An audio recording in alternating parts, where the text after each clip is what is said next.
Hello, everybody, and welcome to ListenABLE. Thanks so much for tuning in. And it's going to be an episode that's a little bit different this week, Dylan. Yeah, this is the first time we're profiling someone that doesn't have a disability. But when we launch this podcast, we want to talk about everything.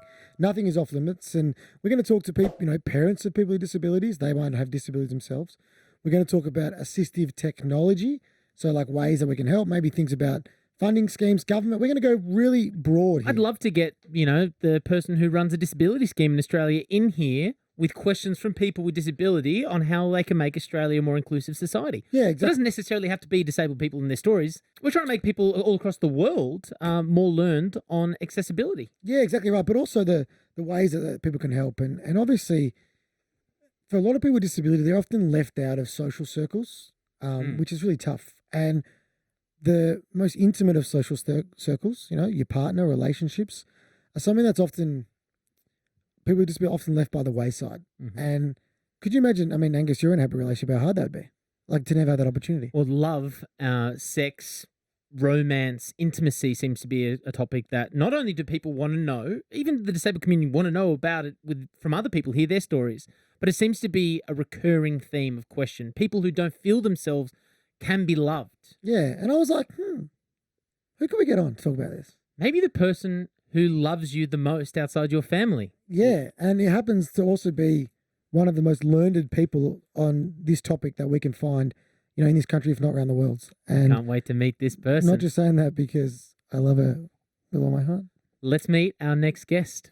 Hi, my name's Chantelle Otten. I am Dylan's partner and a psychosexologist working with a lot of people in the disabled community. Beautiful. Hey, Chantelle. Great to meet you. Hey, Now that we know each other nice to quite well. meet you. Well, I said at the start, let's meet our guest, but of course we have all met. You are the partner of Dylan, Yes. someone who he referenced in the first episode of ListenABLE, the love of his life. Yes, it's me.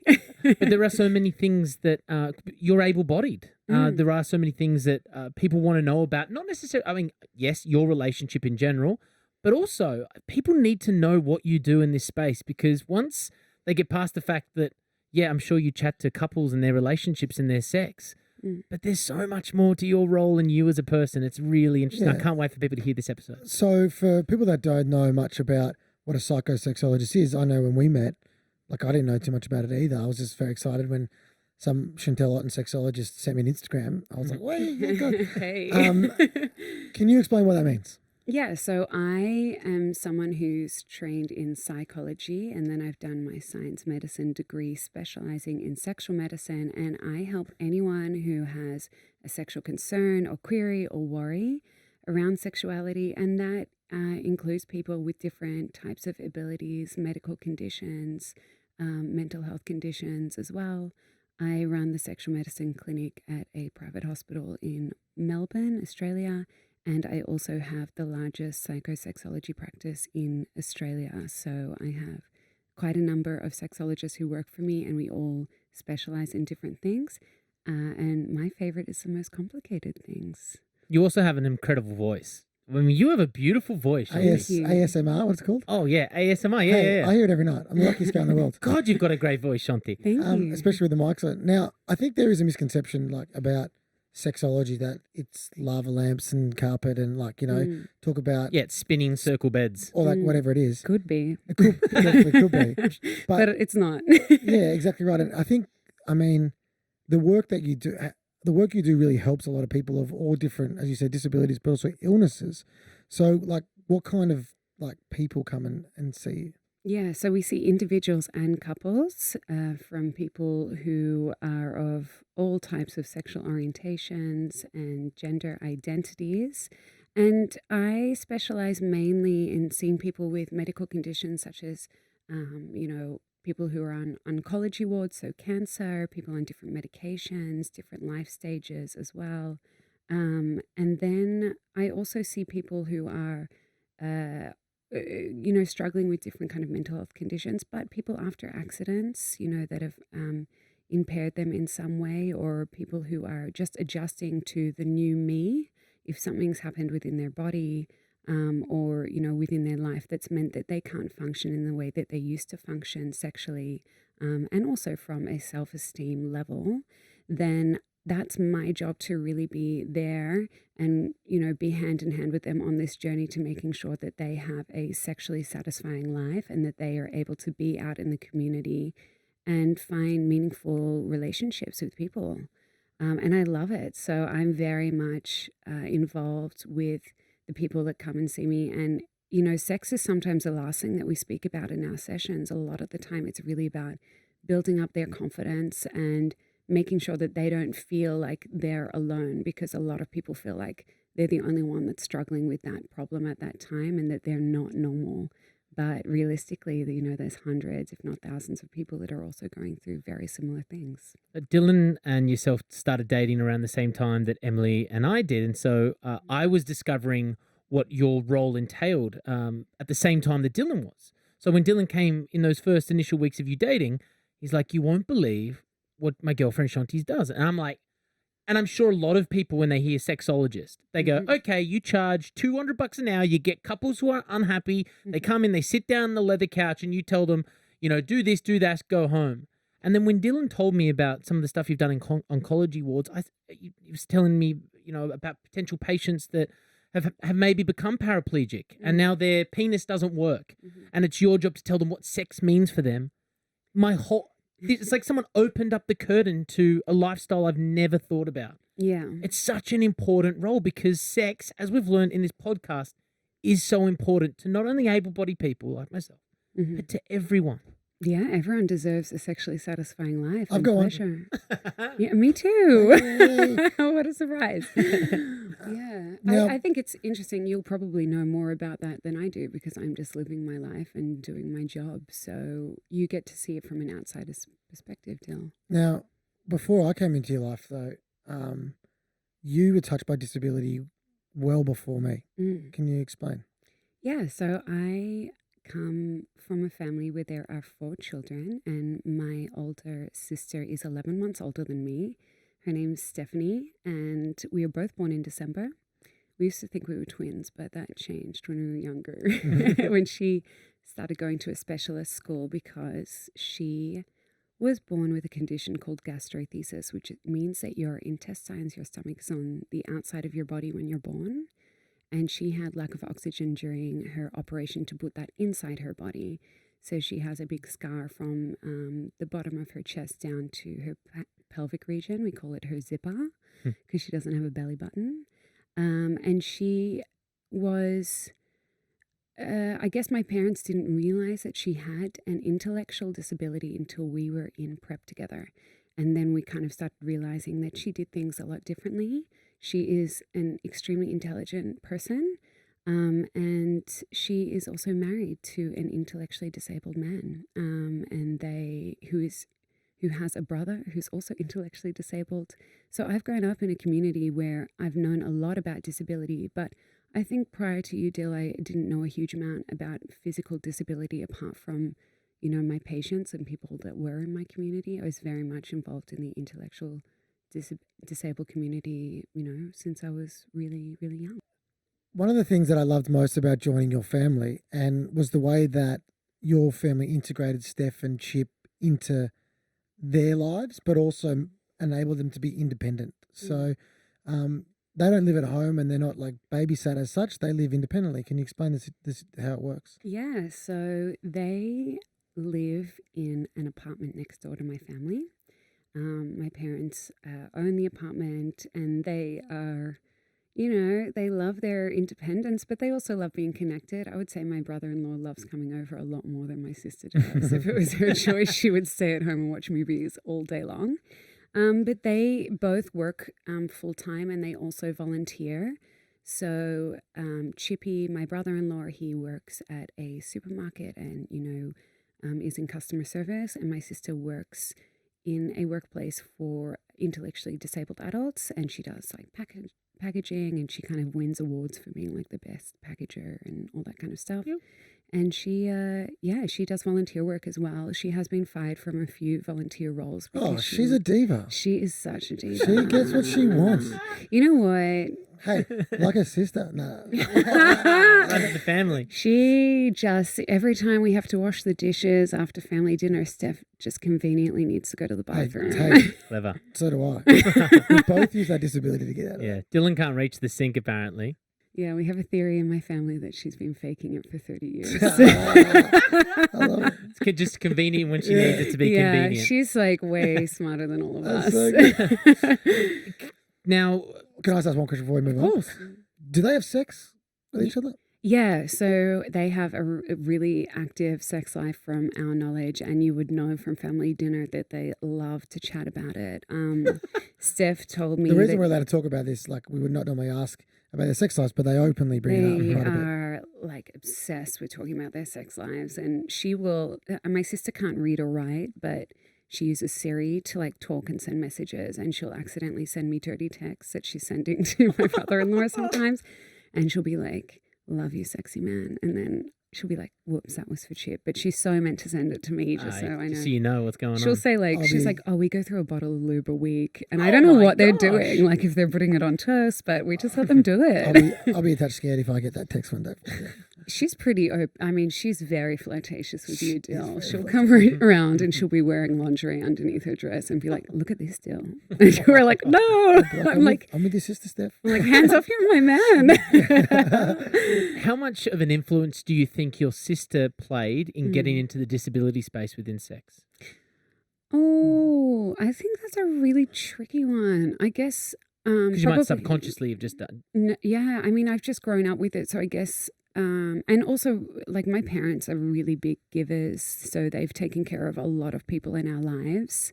And that's in terms of working and you know, financially and housing wise. And they've just always said everyone is welcome in our house. So for me, there wasn't anyone that I have met that I don't feel like I can be open with and that is not allowed, you know, to be part of my life. And I think that they taught me that everyone is equal and that we should just be kind and open. And I think, you know, part of that is just growing up with my sister and, you know, all of her friends and the crazy parties I used to go to. And, you know, I don't know if you've been to intellectually disabled parties, but they're like so much more fun than able-bodied. Like people who are, you know, not in the intellectually disabled space. So we've always just had a really fun upbringing that's been open. And I guess that meant that when I got into this medical and psychology space, I was a lot more accustomed to the challenges that would be thrown my way because it was just natural for me. Can you talk about, not obviously, I'm sure there's, and maybe you can't at all, there's the confidentiality between yourself and your patients. I'm not looking for specifics, but can you talk about some of the cases that you work with? So, you know, we can understand the people maybe who I've talked about the example of an accident, physical accident, but can you take us through in the disability space what kind of what you've come across in your years? Yeah, that ranges. So for a lot of people in the intellectually disabled space, that's around negotiation, safety, consent, because they are much more vulnerable to abuse and trauma, and especially spousal abuse. So you have to be very careful that they know that they're allowed to say no and that they're having safe sex as well. You know, and they also do naughty things and send like sexting and all that kind of stuff. So just being part of a team with their caregivers to make sure that they have someone to talk to that's not their parents or siblings that is able to advise them what's okay and what's, you know, maybe a little bit questionable in terms of safety around sex. And then with people in the disabled space that have got physical impairments, it's about navigating sexuality and whether that be something that they have always had, so primary disability, navigating how to, you know, be in a relationship, how to have sex with your different ability. That's something that I can help them with. Obviously, I've got experience with it as well. You do. Now, you know, I've learned a lot being with you, babe. I'm winking through the podcast. But also, you know, if it's an acquired injury, just being with them on that journey, because it's a lot of grief that people feel, and also it changes their relationship dynamics a lot. There's a lot of people who have physical impairments that can't have relationships, maybe with cerebral palsy. That's an example of mine, that a lot of people in that space really struggle because they deteriorate as they age. And, they have people with disabilities often have really erotic minds. So they have really big imaginations. And for me, it's being that person that they can talk to about that eroticism, about their fantasies, but also maybe helping them find someone that could be part of that fantasy for them as well. And that means working with really well-educated sex workers as well, and making sure that my patient is safe and that they feel comfortable with the people that they're with. And also navigating relationships as well, because I worry sometimes that there are relationships that might be challenging or maybe happening for the wrong reasons, essentially. I really don't like it. Catfish style or benefits. Catfish style, benefits, but also pity kind of relationships, and caregiving relationships where the person's not in it to be your partner, but to be your caregiver, and to have the benefits from that, maybe a stable household or disability kind of income as well. So that's for me to be that sound voice for them, to just say, hey, I see what's happening. A lot of the time, though, if my patient's happy and they're safe, that's something that I'm okay with, and I'll just be with them to make sure they don't get taken advantage of. Wow, that's such a huge responsibility. It is huge, yeah. I think we got to play in the sex working space for me. I mean, we have to delve a little bit deeper into that, because that would be that's actually something I've never thought about. Yeah. I do remember watching a documentary, only as you said it. Mm-hmm. I do remember watching a documentary of Is it correct to have sex surrogate as well? Is it sex? There is sex surrogates, but there are different laws in different states in Australia. So in here, I mean, I just say sex workers because that's what they are. Yep. And, everyone has a different identity that they put on them. But for the people, the wonderful people that I work with, they just say, you know what, I'm a sex worker and I'm happy to accommodate. So they provide opportunities for people with a disability that have been excluded from having their sexual desires met. Yeah. Or that might have changes, like a catheter, for example, a permanent catheter, or, different orgasmic abilities, or maybe erectile dysfunction, or maybe they've lost a limb or something like that. So it's about providing stimulation that is far beyond just penetration and orgasm, which is what we all tend to focus on in Australia, but that we need to kind of veer away from, because it's pretty boring to just have penetration and orgasm every time when you've got a whole menu full of sexual activities to do. Well, that was one of the most dangerous things for me growing up, is you learn a lot about sex through the internet and pornography or whatever it is, and I'd always look at things and be like, I can't do that. Do I have self-worth? Am I going to be sexually active? How dangerous, I guess, are those stereotypes, especially for people with disability who will not be able to see themselves or role model or have any understanding what they can do? Oh, super dangerous. I think they're so dangerous for everyone in general, to be honest. I have a lot of young people that we don't have adequate sex education, and so we turn to porn for, I guess, a view of what sex is meant to be like. But pornography was not designed to be educational. It was designed to be entertaining, and that means that a lot of young people are going, well, am I meant to be moaning this way? Is my penis meant to be this big? Am I meant to have no pubic hair? Or I don't look like these people and I can't do what they do. And if you include someone who has a disability into that, then there's nothing they can identify with, apart from, the kind of disabled porn that's way too fetish style stuff way as too well, fetishy and just not realistic. Yeah. Babe, haven't I told you? Were you a star? No, I've got a new revenue stream for us. Yeah. www.paraplegicpleasure.com. We're falling on hard times. Now, hang on, Chantelle, did you know? Am I part of this plan? Amputationdomination.com. In all seriousness, did you know that they are two websites that Dylan at one time wanted to buy? I do know that. I think you did register them, didn't you? No, on the board. It didn't actually pay for it, but it was going to register. Oh, God. Still there if we want to do babe? it. If any amputees listening, amputation domination. Still there. So in that role of sex workers, do you find that, because I'm going back to this documentary, I briefly referenced there before. It was a father who had a son who wasn't going to be able to find somebody who was going to be able to fulfill his needs sexually. And so he took him to a sex worker on his request, on his son's request, Yes. at a very appropriate age. Yeah. Do you find that some parents come to you with those sorts of requests to say, look, I want my child to live a full life, and a full life involves sex in whatever form that is? Yeah. Do you find you have parents who are kind of leading you into finding appropriate safe spaces for that? Yeah, I would say that a lot of the work that I do with parents would probably be on the pro bono side. It's just providing advice on the whim. I do a lot of pro bono work because not everyone can afford to see a sexologist. And a lot of my patients that are in the disabled space are on NDIS or, government funding. Yeah. And so they can't afford to be seeing me, but I feel like it's a duty of mine, and I'm the only one that they can talk to about this. Parents would send me a lot of DMs on my social media and just say, who would you recommend? And I'll just say, it depends on where you live, or, I know that this person's really good, or this, location. But yeah, sometimes I get parents coming in with their, child and saying, how do we talk about this? And how do we navigate this? And who can I bring them to? And that's, such a pleasure that they've come to me and been so open. Yeah. And God, that's such a great feeling that someone feels so comfortable to come to you with that. No, I'm easily in the happiest part of my life that I've ever had. I'm very happy. I'm in a beautiful relationship with you, Chantelle, and hope you feel the same way. 1,000,000%. A Google percent. Yeah, good. I'm so glad I met you. You changed my life from the moment that I did.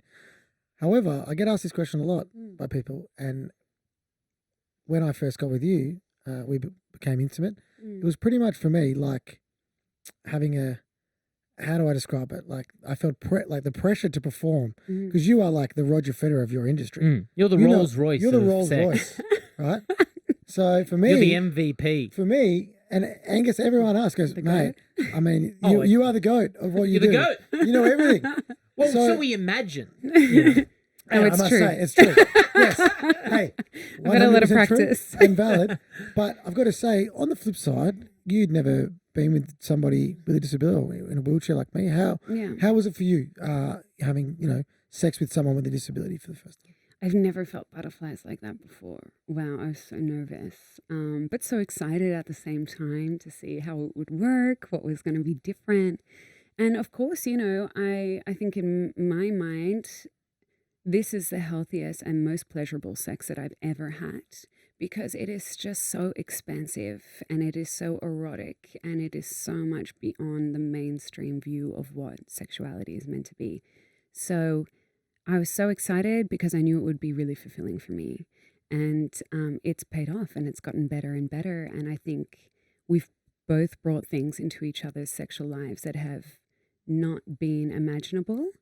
And that have improved us as sexual beings as well. And that's all I aim from my own personal life, is to be able to improve myself as a person every day. But also, I want to be having sex until I'm fucking dead. So, hey, get ready. Yeah. So that means, going with the ebbs and flows of that and being expansive and trying new things. And you, luckily, have a really erotic mind like my own. So we've been able to work on that really well together. And I think one of the things that we've taught each other, and I've taught myself over the years, I guess, and thanks for being so open talking about this, because I think it's going to help a lot of people.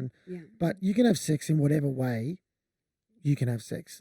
That doesn't matter if you have a disability or not. Yeah. You know what I mean? In terms of the features that you have, the things you can perform, the way that you can do it. There are a multitude of things that you can do that count as sex. And you're teaching me every day. It might even be like a massage. Yeah. You know what I mean? So for people with other higher level disabilities, lower level disabilities, an able-bodied person who is in love with someone with a disability but thinks they won't be able to do it, I mean, there's a wide range of things that can be done. Yeah, exactly. I mean, that just comes down to also like erogenous zones. And if you think about it, our biggest sexual organ is our brain. So the biggest organ on our body is the skin. The biggest sexual organ is the brain.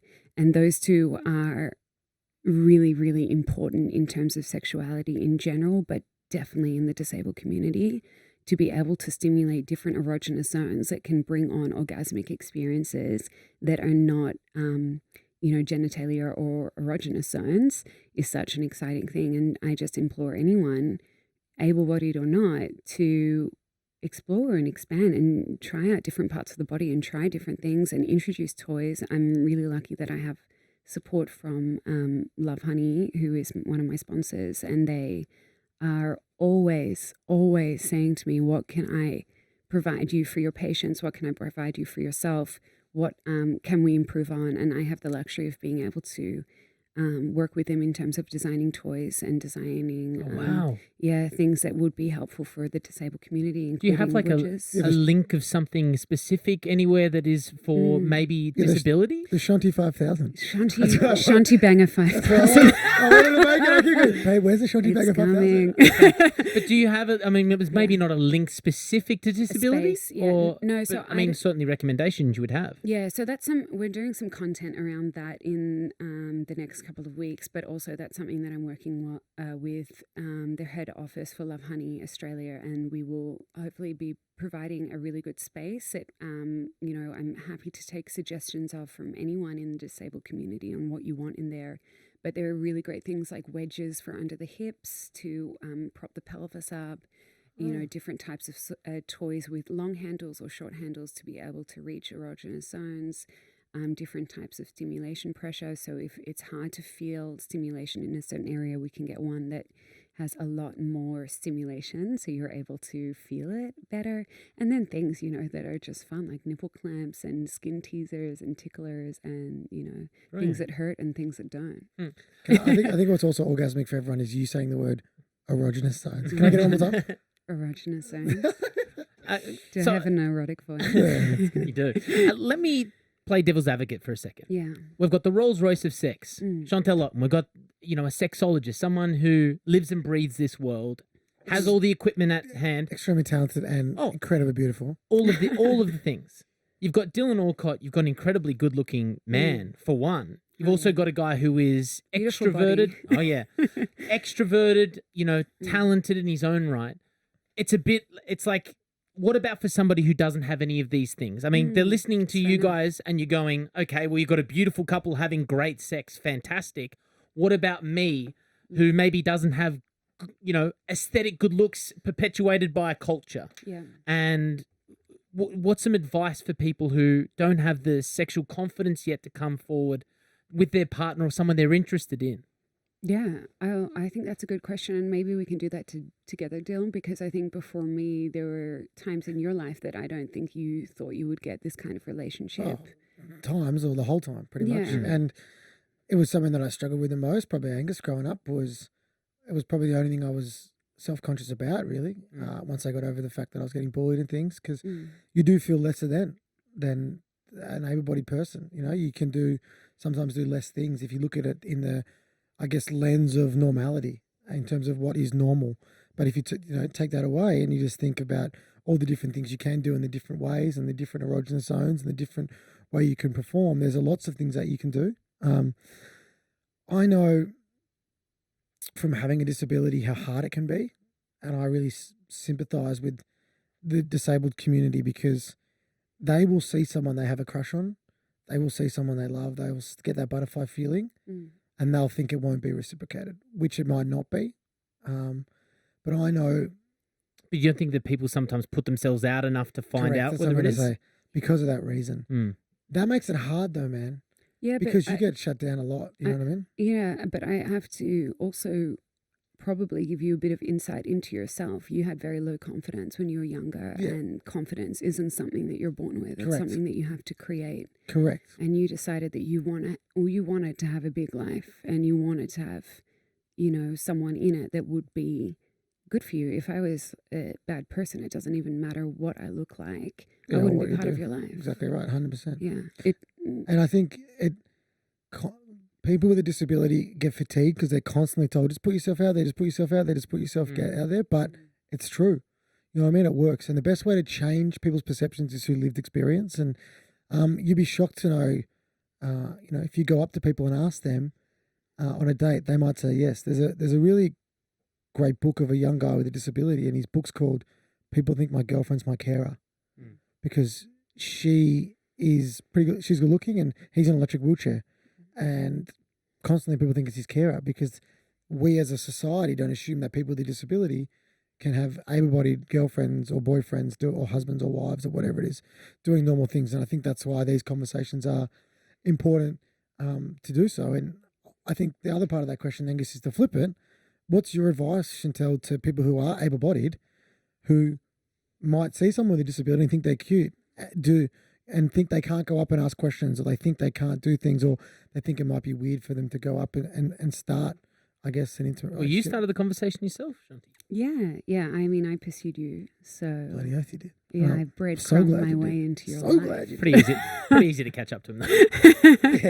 You know, I was like, I mean, I saw you and I fell in love with you. So that just came from energy. It wasn't about what you looked like, or I didn't actually know who you were. So when we met, so it was kind of nice to feel that energy. But I would say that if you are able-bodied and you see someone that has a disability and you like them, don't worry about the future and don't listen to anyone else. Just do what is right for you, because even myself, I've had advice. Things will be hard for you and Dylan in the future. There are things that he won't be able to do. Do I care? Am I allowed to swear? Yeah, fucking hell. Do I give a fuck? Absolutely not, because I can do so much stuff by myself and I can do much more when I'm with Dylan. And the fact is, I'm with Dylan because of how he treats me, not because of who he is, but the support that he provides me from a mental health point of view, the opportunities he gives me in terms of my life, and the security I have for the future that I want from my family. And if you meet someone that has a disability and you love everything about them, but you're worried about their disability, have those chats with the person. Open up, ask the questions. When I first got with Dylan, I said, is there anything I have to worry about in terms of your longevity, in terms of the fact that your spine is going to change as you get older, in terms of the fact that, you know, you won't be able to hold our children all the time when we have them. And he just said, well, we'll figure that out together. And that's the point. You can't find the answers to that unless you're with the person and you can ask them what they can do and not focus on what they can't do, because there's a lot of support out there to be able to get where you need to go and to be able to be with someone with a disability. I also thought Amazing you meant answer. in case my face changes. I'm like, there's Botox for that. Oh, honey, I've got the hookups for you. Let's backtrack though to the question I did ask before that. What's some of the advice that you do give those people with the confidence that Dylan doesn't have when they come and sit on your, I'm imagining, couch and ask the questions, or maybe in their own seats? Yeah, in their chairs. BYO Yeah. chairs. Yeah. Yeah, they do often bring their chairs. I just say you can't stay in the position that you're in. The only way to get to anywhere in life is to move forward, whether that be rolling forward or stepping forward or whatever you can do. Let me be part of that with you, or find a support network that will be encouraging for you. And lastly, like, don't hang out with toxic people. I think that's a really big problem in the disabled community, that they tend to be surrounded by people that aren't really supportive, or that are, you know, don't view them as elite beings, which is what they are. I mean, everyone is exceptional in their own right, and having a different ability means that you have a lot of other options that you can do. It doesn't mean that you're mainstream. And who wants to be mainstream at the end of the day? You're not boring. And I think that's the main draw card. And life will never be boring for you. Can I add a tiny bit to that as well? The best way to change things is to talk about it as well. Oh, yeah, that's a good point. I'm a therapist. Everyone should talk about it. Yeah. But I think externally as well, not just in therapy. I mean, it's a taboo subject, especially with people with disability. And I think the sector, previously, I know because I grew up in it, when I would see sex therapists or whatever, would just be old school chat. Old school. Which is one of the reasons why I became a sex Exactly therapist. right. Yeah, because you wanted to change that. But for someone with a disability, why can't it be fun, you know, with all these, you know, emotional, talk about it in a different lens, so we're not so scared about it. So it isn't as scary for everyone. It's just a lot more normal. So then more people get the opportunity to have actively sexual lives like they deserve to have. And some great accessories that can help you with your sex life as well. I mean, just because you don't have the ability to do something, now there are things that can help you do that thing to help your partner get that thing. Exactly. I'm going to add one more. We're just going to keep adding now. One beautiful thing that I've been able to create is a community for people.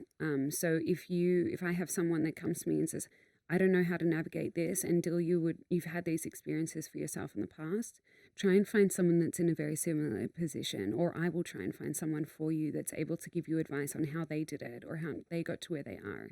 Dill, when he was younger, didn't really know anyone who was disabled until you started going to basketball, right?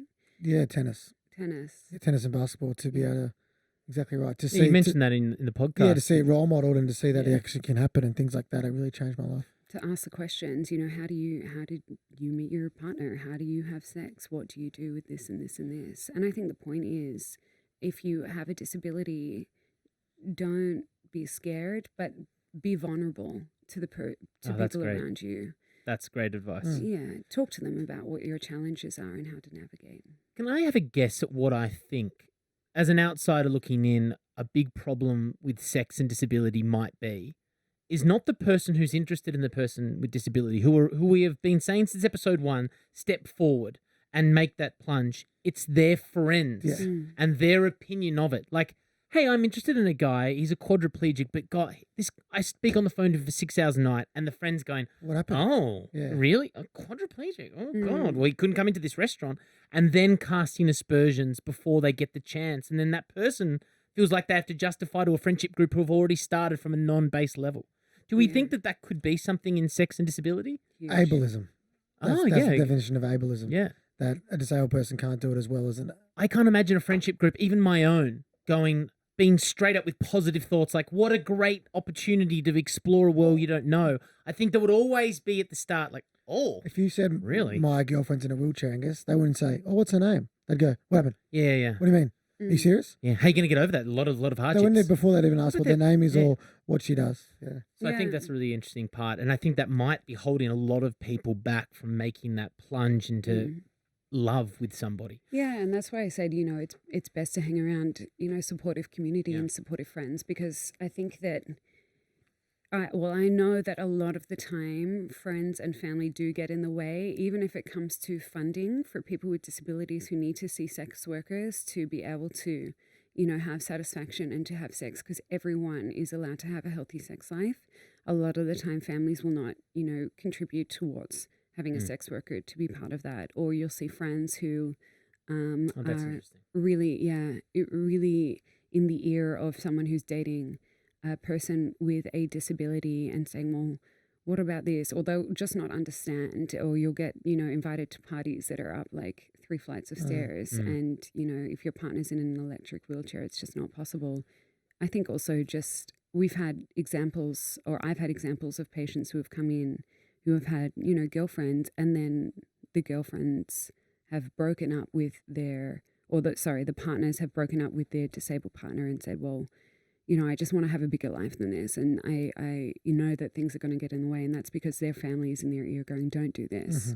Yeah. And it's not what I want for my baby daughter, baby boy. Especially in some cultures around the world. It's often frowned upon to date or to, have a family with someone with a disability. Yeah. You actually bring up a really interesting point around the cost of sex. Yeah. And that's something I've never thought about as well until this discussion. That's why this podcast is great, is if you've got a child with a disability who, once again, might be on a government funding, etc., to have their independence, but that doesn't afford the cost of sex workers. Yeah. It must be huge for someone with a disability to go to their parents to ask for money. But I can't imagine many parents going, I'm not going to be putting hundreds of dollars so you can get your rocks off. I'll put it towards, more accessibility in the kitchen, or, something they think the worth is.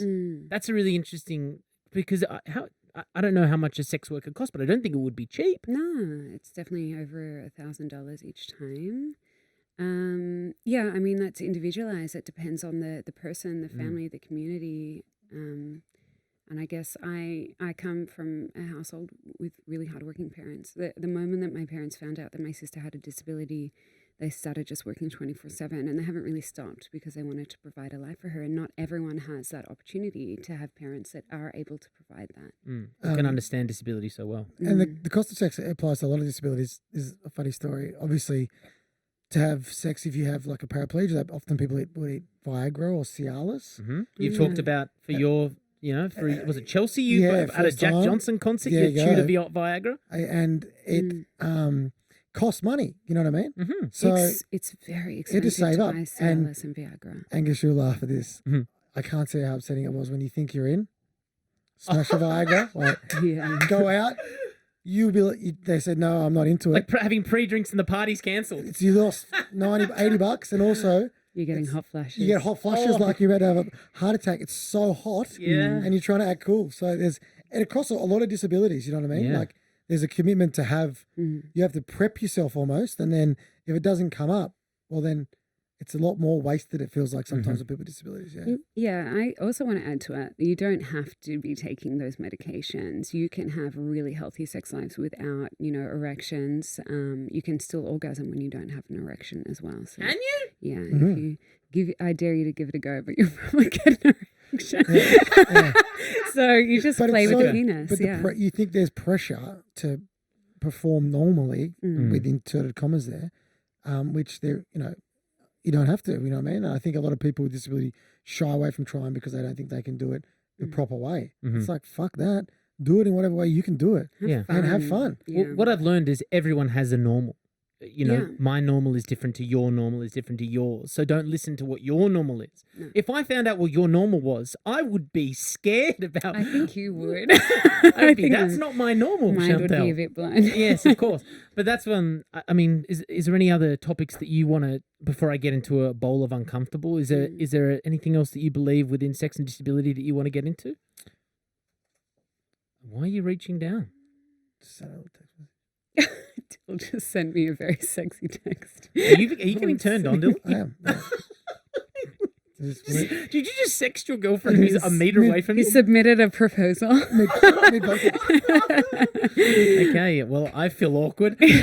Let me get my bowl of uncomfortable question out of the way. I didn't want to leave this to anyone else. This is a question from me that I think is a little uncomfortable for you two. Maybe not. I mean, you're very open with your sex lives. And I think it's important. Can you tell myself and the audience something awkward that happened in those first moments of finding each other's bodies and your comfortability? Oh, Dylan's pointed straight at Chantelle. Okay. That's not to do with disability. Exactly right, but it's something awkward that happened.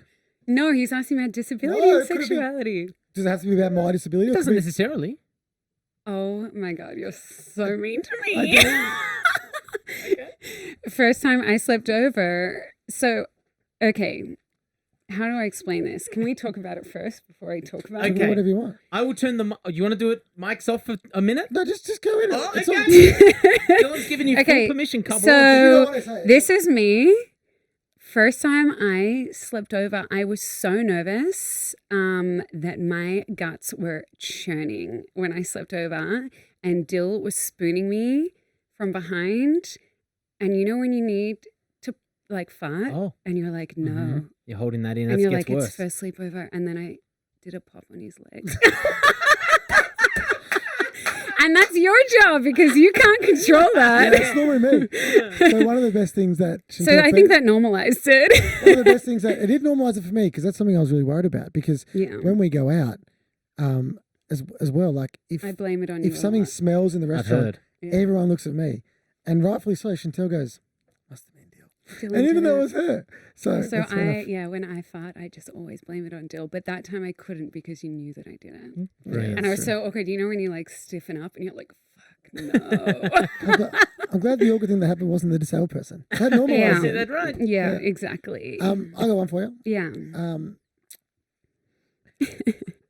Do you worry about us having kids that will have to do things potentially differently? No, I don't worry about it. Worry's not the word. I think about it. In a way, I fantasize about it. I'm excited for it, and I'm excited about how things will be different.